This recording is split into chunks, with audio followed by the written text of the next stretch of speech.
Hi guys, আসসালামু আলাইকুম। আশা করছি সবাই বেশ ভালো আছেন, আর আমরাও আলহামদুলিল্লাহ ভালো আছি। আজকে আমি আপনাদের সাথে আমার কয়েকদিনের আগের একটা ভিডিও শেয়ার করছি। তো ওই দিনটা আমার একটু মন খারাপ ছিল, তো সেই বিষয় নিয়ে আজকে আপনাদের সাথে একটু কথা বলবো। আর ওই দিনটায় বেশ কিছু আগের স্মৃতিও মনে পড়ে গিয়েছিল, তো টুকটাক সেই বিষয়গুলো আজকে শেয়ার করব। আকাশটা যেমন মেঘলা ছিল ওই দিন, মনটাও কিছুটা এরকমই ছিল।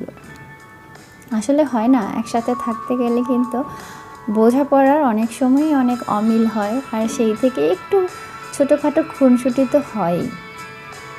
তো সেরকম একটা কারণে মনটা খারাপ ছিল। আর মজার ব্যাপার হচ্ছে, আমি যেহেতু বেশ কিছুদিন পরে ভয়েস ওভার দিচ্ছি, আমার এক্সাক্ট মনেও নেই যে কী কারণ নিয়ে মনটা খারাপ ছিল। তবে একটু মনে আছে যে না, ওই দিন মনটা খারাপ ছিল। তো গিয়েছিলাম হচ্ছে আমরা আখালিয়া, সিলেটের যারা আছেন তারা তো চিনবেন।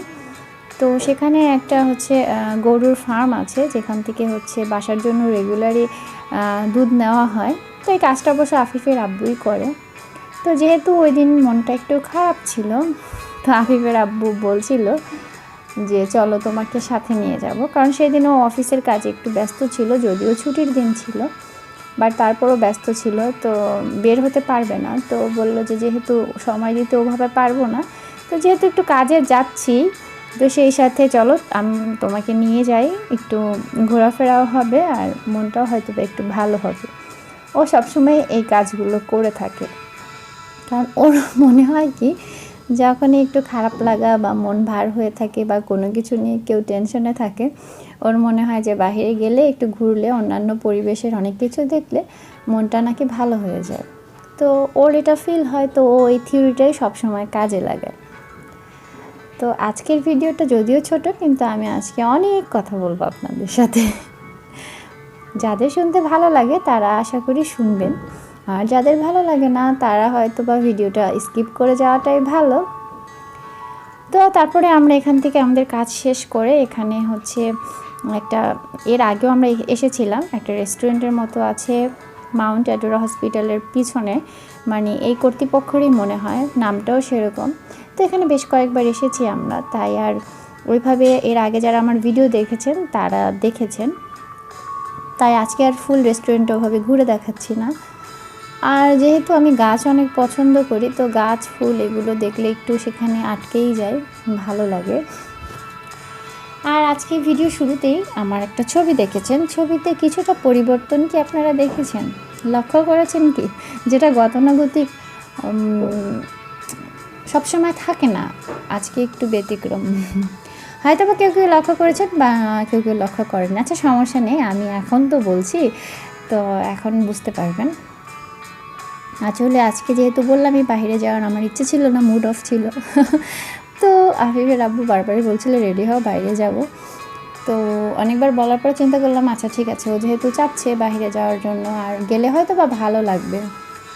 কারণ একটু রাগ হয় বা অভিমান হয়, যেটাই হয়, তো এক পক্ষ যখন নিজের থেকে এসে সেটা নিয়ে মানে মিল করতে চায়, তো মিল হয়ে মানে মিলে যাওয়াটাই ভালো, তাই না?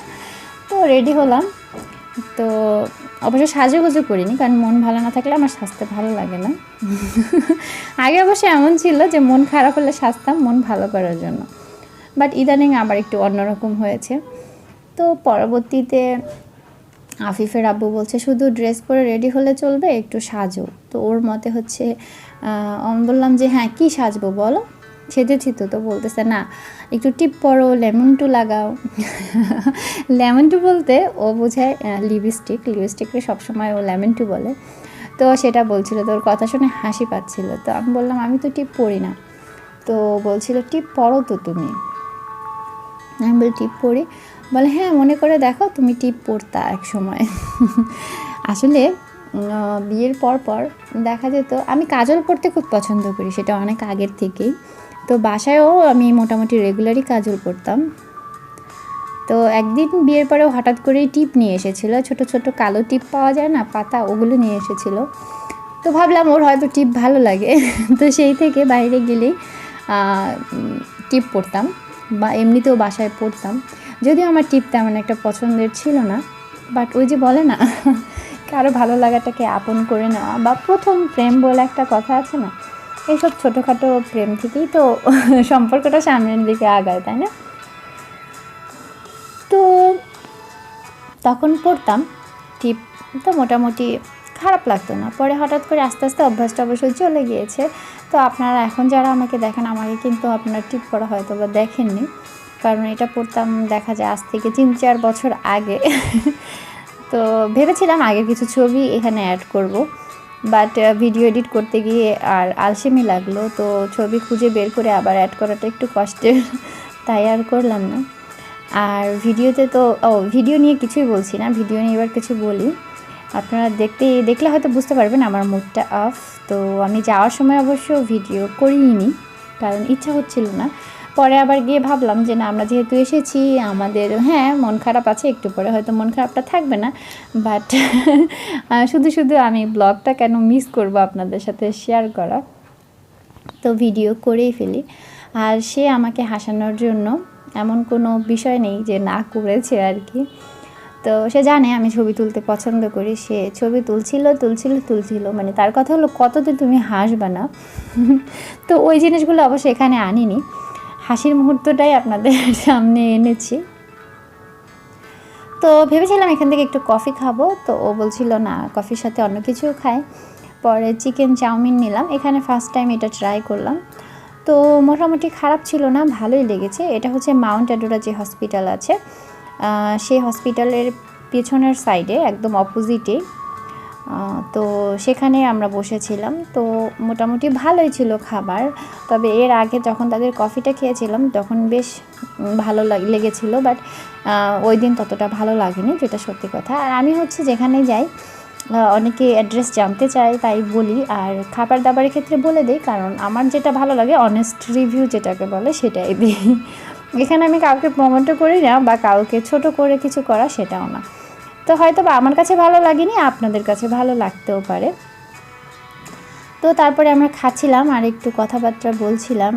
তো এই তো আসলে সম্পর্কগুলো যে কীভাবে শুরু হয়ে যায় এবং সেই সম্পর্কগুলো নিয়েই মানুষ সারা জীবন বেঁচে থাকতে চায়, এগুলো হিসাব করলে না, হিসাব আসলে মিলানো যায় না। আমি তো পারি না। কারণ এই মানুষটার সাথে বিয়ে হলো, দেখা হলো, কথা হলো, আস্তে আস্তে একসাথে থাকা শুরু হলো। এখন এরকম একটা মায়া, মনে হয় যে মানুষটাকে ছাড়া থাকতেই পারবো না। মানে এরকম একটা ফিল হয়। দেখা যায় যে তার লাঞ্চে আসার কথা যেই টাইমে, দেখা যায় সেই টাইমটা পার হয়ে যদি 10টা মিনিটও বেশি হয়ে যায়, তখনও মানে টেনশন হয় কেন আসতেছে না। তো এই ফিলগুলো মনে হয় আমার প্রতিটা মেয়েরই হয়ে থাকে। আর মেয়েরা একটু আবেগপ্রবণ বেশি, বা তাদের মধ্যে মায়াটা বেশি। এটা জন্মগতভাবেই আল্লাহ ওভাবেই প্রতিটা মেয়েকে সৃষ্টি করেছে, যে প্রতিটা মেয়ের ভিতরে মায়াটা অনেক বেশি। তো কথাগুলো যদিও খুব ভালো বলছি বা রোমান্টিক বলছি, বাট ওই সময় মোটেও সেরকম মুডে ছিলাম না। দেখতেই পাচ্ছেন কথা বলছি যে তার সাথে আমার কি বলে একটু রাগটাও আপনারা দেখে নেন। সবসময় তো হাসিই দেখেন। তো যখন অবশ্য রাগ করি, ভাইয়ের একটু বেচারা বেচারা একটা ভাব থাকে তার মধ্যে, সে কিছুই বোঝে না, কিছুই জানে না, এরকম টাইপের। তখন অবশ্য আরও রাগ হয়। তো সে সবসময় ট্রাই করে হাসানোর জন্য, বাট সেও যে রাগ করে না তাও না। তো সেই জিনিসগুলো হয়তো বা অতটা আমি মানে শেয়ার করি না, নিজে যেটুকু করি সেটুকু আসলে মনে হয় না শেয়ার করার মতো কিছু আছে। তো এই তো কথায় দেখতেই পাচ্ছেন যে আপু এখন গম্ভীর, মানে আপু এখন রেগে আছে। ছবিগুলো ছিল হচ্ছে এর পরে, খাওয়া দাওয়ার পরে হচ্ছে যে আমরা ছবিগুলো তুলেছিলাম। তো তখন অবশ্য মুডটা একটু ভালো হয়ে গিয়েছিল।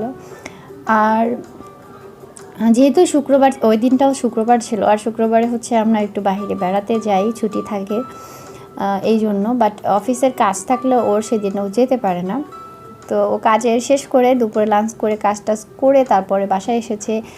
হচ্ছে কি শুধুমাত্র ওই যে উইকেন্ডেতে একদিন যায় বাসার জন্য গরুর দুধ আনতে, তো সেটা আনার জন্যই মূলত বের হয়েছিল।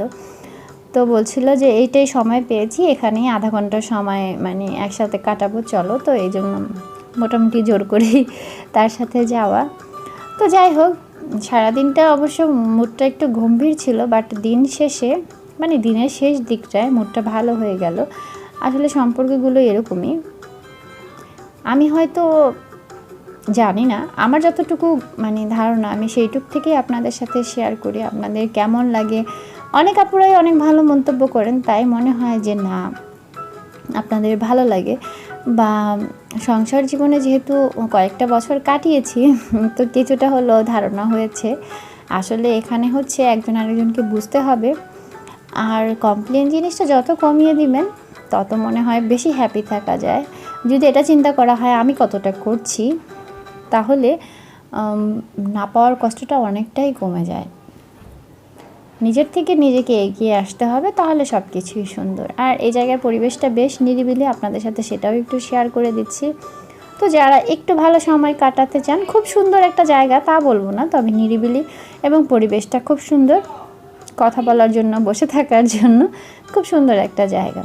তো তাদের রেস্টুরেন্টটা যেহেতু একদমই নতুন, আস্তে আস্তে তারা অনেক কিছুই তৈরি করছে, মানে সৌন্দর্য বৃদ্ধি করছে, তা হয়তো বা ফাইনালি আরও সুন্দর হবে। তো এই ছিল আজকের বকবকানি। আর আফিফকে ওই দিনও নেইনি, কারণ আমরা জাস্ট অল্প একটু সময়ের জন্য বের হয়েছিলাম। সব মিলিয়ে আমাদের 40 মিনিটের মতো হয়তো বা সময় লেগেছে, তো এই জন্য আর আফিফকে আনিনি। তো তারপরেও যারা আফিফকে ভালোবাসেন তারা সবসময় আফিফকে ভালোবাসবেন, দোয়া করবেন। আর আজকের এই ভিডিওটা কেমন লেগেছে সেটা অবশ্যই কমেন্ট করে জানাবেন। আর আমাদের জন্য বেশি বেশি করে দোয়া করবেন। আর আপনাদের জন্য সব সময় আমার পক্ষ থেকে থাকে বেশি বেশি দোয়া আর ভালোবাসা, এটা সব সময় থাকবে। আর সব সময় হ্যাপি থাকার চেষ্টা করবেন। আর তার থেকেও বড় কথা, প্রাণবন্ত থাকার চেষ্টা করবেন। যদিও মন খারাপ হয়ে যায়, যেমন আমারও হয়, বাট তারপরও আমি বেশিক্ষণ সেটাকে স্থায়ী হতে দিই না, তাহলে আমার নিজেরই কষ্ট হয়। মানে আমি হাসি খুশি মানুষ, অমনটা থাকতেই আমার বেশি ভালো লাগে। যাই হোক, ভালো থাকুন সবাই, সুস্থ থাকুন, এই প্রত্যাশা করে আজকে এখানেই বিদায় নিচ্ছি। আল্লাহ হাফেজ সবাইকে।